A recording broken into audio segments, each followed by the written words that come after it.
మరోసారి కొరలు చేస్తోంది. మొన్నటి వరకు తగ్గుముఖం పట్టిన మహమ్మారి ఒక్కసారిగా విజృంభిస్తోంది. తాజాగా ఏపీలోని ఏలూరులో కోవిడ్ పాజిటివ్ కేసు నమోదైంది. ప్రైవేట్ మెడికల్ కాలేజీ వైద్యుడికి కరోనా వైరస్ సోకింది. అయితే ఆ వేరియంట్ ఏంటో నిర్ధారించేందుకు శాంపిల్స్ ను హైదరాబాద్కు తీసుకువచ్చారు.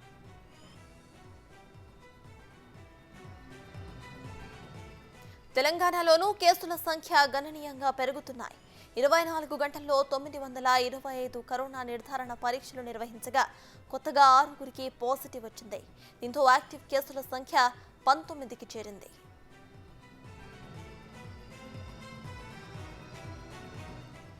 ఇక భారత్తో పాటు ప్రపంచవ్యాప్తంగా కోవిడ్ కేసులు అమాంతం పెరిగాయి. ప్రస్తుతం దేశంలో 2997 కేసులు యాక్టివ్గా ఉన్నట్లు కేంద్ర వైద్య ఆరోగ్య శాఖ వెల్లడించింది. గత 24 గంటల వ్యవధిలో మహమ్మారి కారణంగా ఒకరు మృతి చెందారు. కరోనా కేసులు మళ్లీ పెరగడానికి కొత్త వేరియంట్ JN.1 కారణమని తెలుస్తోంది.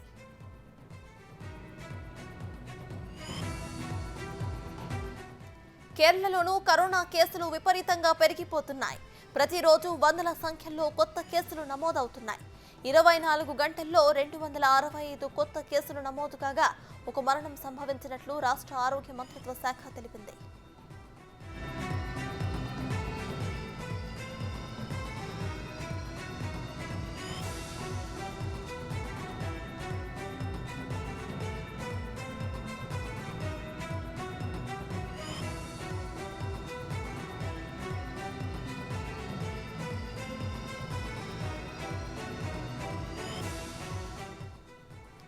ఇక ఏలూరులో కరోనా కేసుకు సంబంధించి అప్డేట్స్ ను మా ప్రతినిధి సాగర్ అందిస్తారు.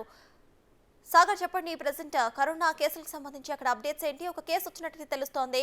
సో అది ఏ వేరియంట్ అనేది ఇప్పటికీ తెలిసిందా సాగర్?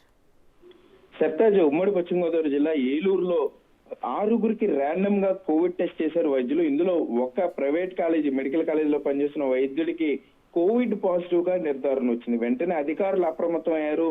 వైద్య శాఖ అధికారులతో పాటుగా జిల్లా కలెక్టర్ ప్రసన్న వెంకటేష్ ఆధ్వర్యంలో ఈ శాంపిల్స్ ని హైదరాబాద్ లోని జినోమ్ సీక్వెన్సింగ్ ల్యాబ్ కి వైరు పంపించడం జరిగింది. అక్కడ టెస్ట్ చేసిన తర్వాత శాంపిల్స్ ని అక్కడ టెస్ట్ చేసిన తర్వాత అంటే ఏ వేరియంట్ అనే దాని మీద ఒక నిర్ధారణకు వచ్చే అవకాశం ఉంది. అయితే ఈ కోవిడ్ పాజిటివ్ ప్రస్తుతం వచ్చిన వైద్యుడికి ఎటువంటి కోవిడ్ లక్షణాలు లేవు. ప్రజలను కూడా పానిక్ అవ్వద్దని ఇప్పటికే డిఎంహెచ్ఓ ఆవిడ చెప్పడం జరిగింది. మరోపక్క వేరే రాష్ట్రాలకు ఎక్కడికి వెళ్ళినా కూడా లేకపోతే అక్క నుండి కోవిడ్ రాలేదు, అందుకని ప్రజలెవరూ కంగారు పడొద్దని చెప్తున్నారు. మరోపక్క ఏలూరులో కోవిడ్ వేరియంట్ బయటకు వచ్చింది. కోవిడ్ పాజిటివ్ ఉన్న వ్యక్తి ఉన్నాడని తెలియగానే ప్రజలు కూడా అప్రమత్తమయ్యారు. మరోపక్క జిల్లా వైద్య శాఖ అధికారులతో పాటుగా కలెక్టరేట్ నుండి కూడా స్పష్టమైన ఆదేశాలు వచ్చాయి. మరలా గుంపులుగా ఎవరు తిరగద్దు. ఒకవేళ జలుబు దగ్గు లాంటి లక్షణాలు ఉంటే వెంటనే వారు కొంత క్వారంటైన్ అవ్వాలి, ఇంటికే పరిమితం అవ్వండి. ఒకవేళ కోవిడ్ లక్షణాలు గతంలో ఉన్నట్లుగా కోవిడ్ లక్షణాలు ఏమైనా ఉంటే మాత్రం తప్పనిసరిగా దగ్గరలోని ఆశా వర్కర్ కానీ తెలియజేస్తే వారికి కోవిడ్ టెస్ట్ చేస్తామని కూడా చెప్పారు. ఇప్పటికే జిల్లాకి 10,000 కోవిడ్ కిట్లను అధికారులు తీసుకురావడం జరిగింది. అందరికీ కూడా ర్యాండమ్ గా టెస్టులు చేస్తామని చెప్తున్నారు.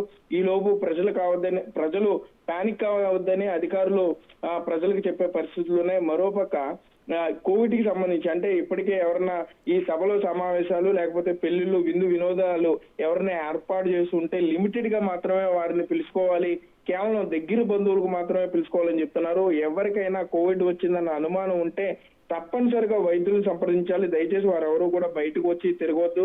వారి ద్వారా ఇది మిగిలిన వారికి వ్యాప్తి చెందే అవకాశం ఉంటుంది. కాబట్టి గతంలో పడిన ఇబ్బందులను గుర్తుంచుకుని ప్రజలు కూడా అధికారులు సహకరించాలని చెప్పి జిల్లా కలెక్టర్ ప్రసన్న వెంకటేష్ విజ్ఞప్తి చేసే పరిస్థితులు అయితే ఇక్కడ ఉన్నాయి. Sir right, thank you Sagar.